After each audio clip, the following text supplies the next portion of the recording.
Okay, this is section 4.3, polynomial division. Now, I don't know if you noticed that we did addition, subtraction, multiplication, but we skipped division because division is a little bit trickier. So one of the things I want to show you is they first show you how to do it by long division.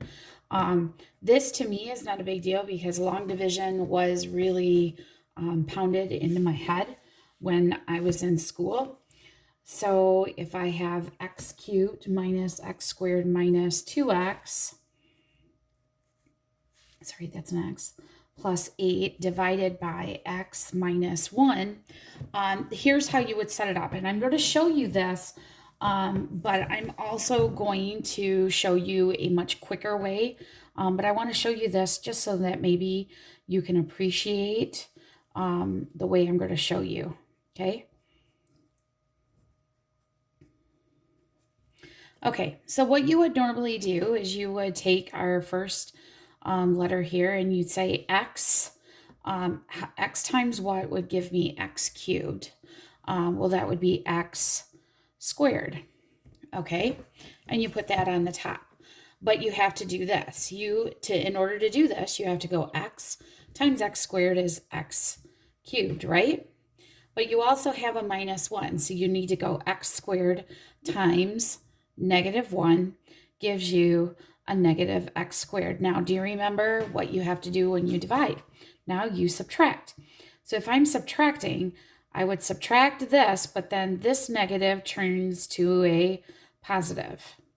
So that is really, really tricky. So these cancel out, and so do these. Okay, then what do? I bring down the next piece. Again, this might bring back a lot of really bad memories for you because maybe you didn't really like division. All right, x times what would give me negative 2x? Well, that's just a negative 2, right?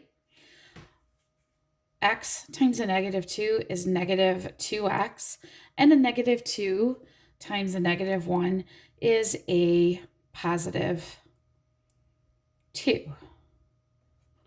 All right, now remember you're minusing, so that changes this to a positive and that changes this to a negative. All right, these cancel out. Oh, 8 minus 2 is 6, and x can't go into 6, so 6 would be your remainder. Now, Brooklyn writes R6. What we're going to do is my answer is x squared minus 2. My remainder is 6 over x minus 1. And since that's positive, I put a plus. Really, really weird, right? Okay, so let me show you how to do this with a different method called synthetic division, okay?